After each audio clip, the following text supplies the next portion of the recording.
CHTM Thompson. Hello and welcome. It's time for City Beat, your source for all the latest news on the city of Thompson, only on 610 CHTM. Hello and welcome to City Beat. My name is Jaret Schneider, and joining me today is Mayor of Thompson, Tim Johnston. Good morning, Mayor Johnston. Good morning. Before we get into the questions, I'll give you the first minute to run things down from the past week. Well, just a couple things, just to update the public on. I returned to the city on Sunday night and had a chance Monday morning to drive the community, and I was generally very pleased with what I saw, having been out of the city for 2 weeks. Most of the construction that we were doing in terms of the capital projects is done. The lines are down on the Thompson Drive South. Pleased to see that. And generally the community looked really good, so I was very pleased.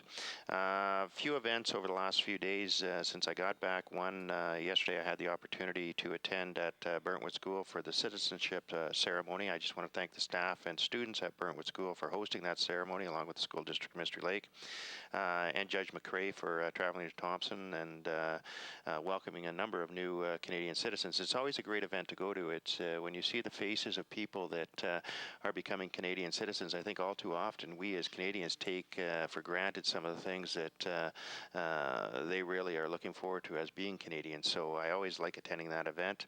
Last night I had an opportunity briefly to attend the Take Back the Night and provide comments.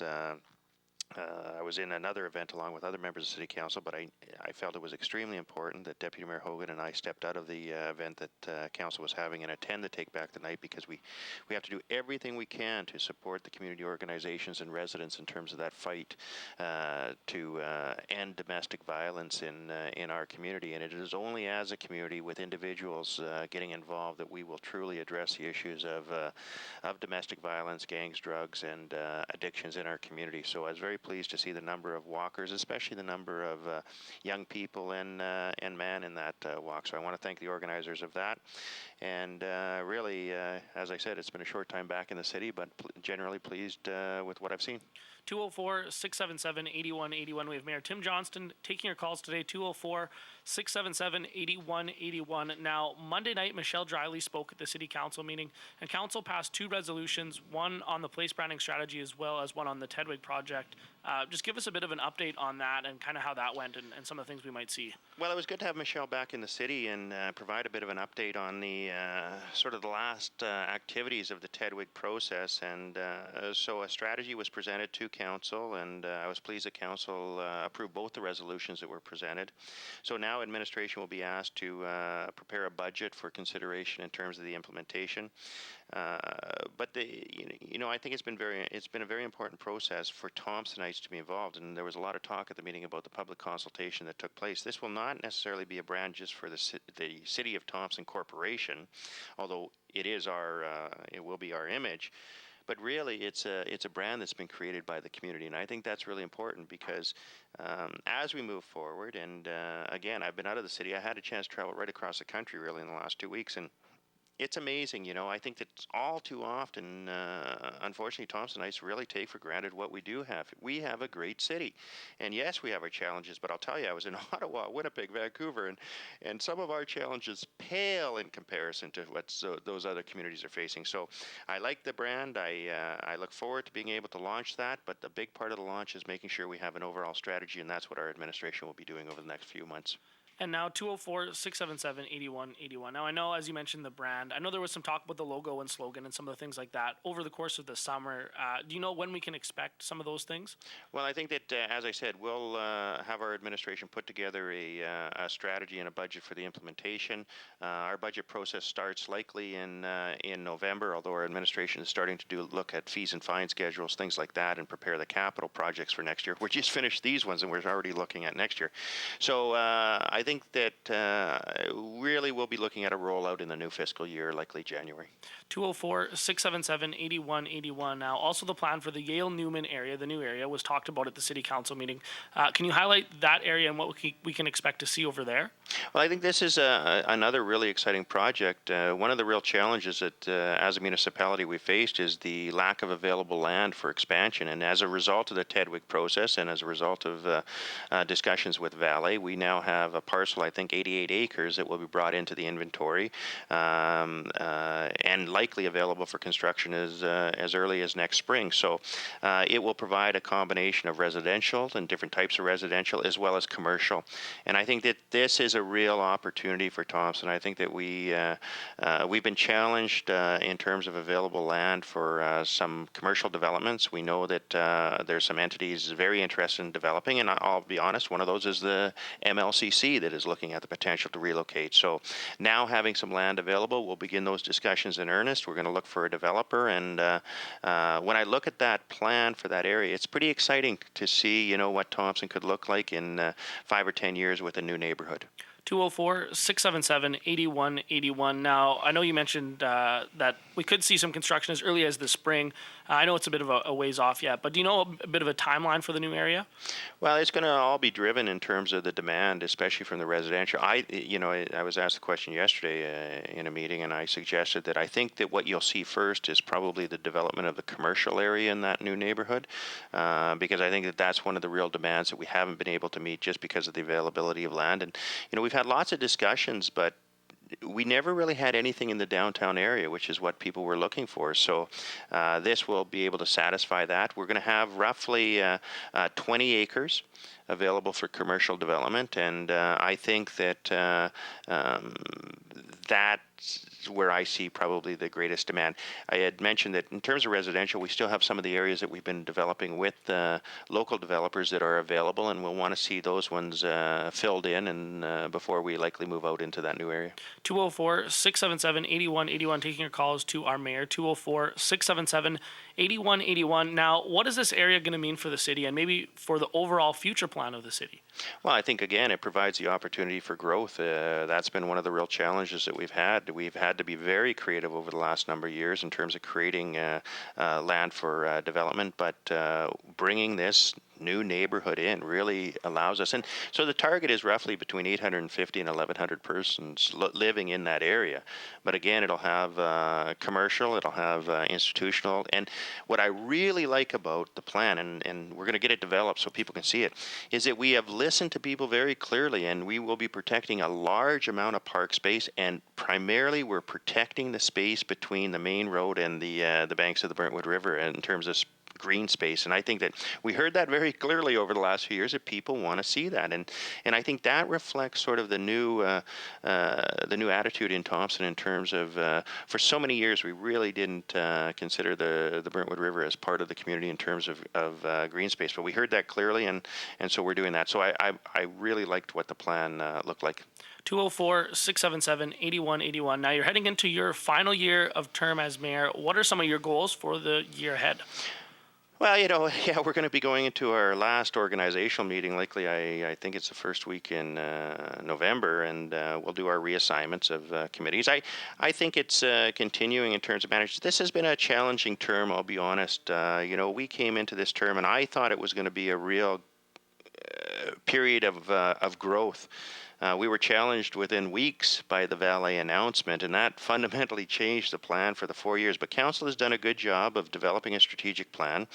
There's a few things that I certainly would like to see us move on before I'm done, and that is a continuation of the push for a trades facility at the UCN complex. I think that that's absolutely critical to the future of northern Manitoba in terms of providing an opportunity for people to education in the trades. I think the seniors housing project, I'm extremely pleased with where we're moving on that. I've been told as recently as yesterday in an update that we could see construction in the fall of 2014. I think that's huge. I think I want to see it continue with an emphasis and a commitment to the Master Parks Plan. I have received nothing but positive comments on the multi-use trail system that we've started to develop in the place of some of the sidewalks. I think that's huge. So I think as we go into this final year, and the final year of any government is always a challenged one because politics begins to play games in it. And but what I think we have is we have a very strong plan. So I'll be urging Council to remain committed to the plans, and I think if we can do that, we're going to have a real productive year, and we'll continue to see a large amount of investment in terms of capital. And if I was looking for one thing in this year, I think I'm looking for that momentum in terms of getting out of some of the challenges that we faced following 210 and really starting to see that growth with some commercial development and things like that taking place. And I think we've done all the things we needed to do to facilitate that. Now it's just making sure that we can get it to take place.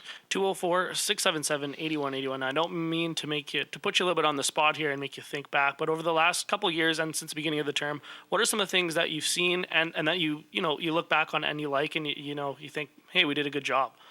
Well, it's funny, I was driving again the community Monday morning, and I can tell you, I think I'm pretty pleased. I know we're always going to be challenged in terms of trying to meet everyone's desires, and I say it clearly, I can't make everyone happy. It's impossible. I don't think anyone can.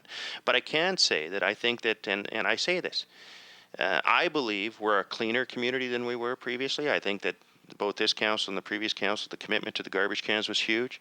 I think that we are better prepared for the future with things like the water utility. And I understand some people are upset, but I'll tell you what, show me another community in this country that doesn't have a water utility. It's a necessity if you want to develop and redevelop your infrastructure, and we're now there. We have the strategic plan. We have the master parks plan. UCN has been a huge accomplishment. The amount of money that is being poured into capital now without having to tax the taxpayer, because we're able to take advantage of the federal gas tax. We're able to take advantage of the programs the province has recently brought in. We're able to take advantage of the accommodation tax that we have. So I look at it and I say, I'm very pleased with what we've been able to do in terms of construction, the capital projects, and in terms of, I believe the community is cleaner. I believe it's presented well. I like the brushing that we've done. I like the work we've done at the cemetery. So generally, yep, we've got lots of work left to do. I know the downtown continues to be a challenge, and we will continue to address it.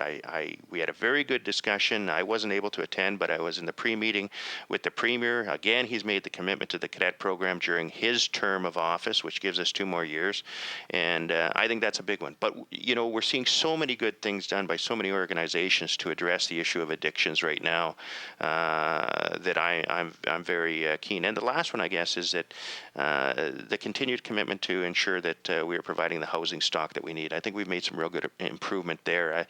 When I came into office, we measured the number of houses by one hand that were built in a year. And I'll tell you, over the last couple of years, with the input, and I thank the Minister of Housing, Kerry Irvin Ross, but with the support of the provincial government, we've seen a lot of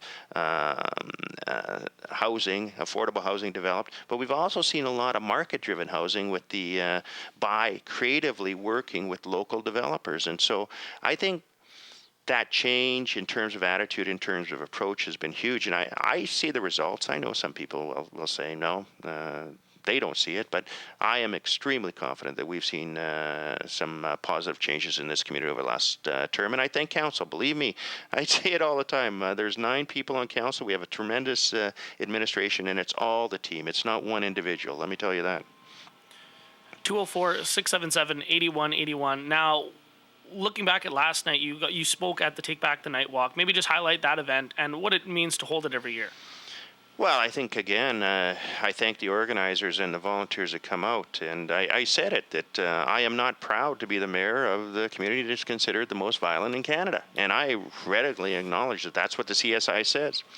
But we're never going to change that if all we want to do is expect someone else to solve it. We're going to change it by individuals in this community making a commitment to make the community safer. And so I'm very pleased to see the number of people that were out walking, and that people are going to stand up and say, no, we're not going to accept violence. We're going to make sure that we put into place programs and actions that are going to address the key factors. And domestic violence and the crime that comes out of that is a result. We have to address those things that are contributing to those results. We have to address poverty. We have to address homelessness. We have to address the opportunity that people have for education, for employment. That's where you're going to see the change. And I firmly believe that if you can address those key ingredients, you will see the positive results. And, I had a good conversation with someone the other day, and you go back to, what's happening. What you do today may not make the impact tomorrow. But I'll tell you what, I think it creates the opportunities to see those impacts in the future. And that's why you can never stop. You can never give up. you have to put into place those activities to make sure that hopefully in the future you're going to see that positive change. And last night is a prime example where we get people coming out and saying, yeah, we're going to make sure that as a community we show that we care and we're going to make a difference. So I'm a firm believer in individuals' responsibilities to their community. And it's not just to sit back and type a whole bunch of notes or comments on blogs. It's to get out and get involved. If you want to see a change, then get up and help make that change. And last night was part of that. And that will do it for City Beat this week. But before we go, I'll give you the final minute to close things out for the week ahead. Well, speaking of people being able to get involved in their community and speaking up, the City of Thompson, very pleased, proud of council that once again this year we're going to hold an opportunity that we call Speak Up Thompson, where last number of years we've been going into neighborhoods. This year we'll be holding public open meetings. It's called Speak Up Thompson on October 9th at Juniper School, October 30th at Deerwood School. Both will take place from 7 to 9. The intent is for the public to come out and tell council what they would like to see. We hold these just prior to the budget process.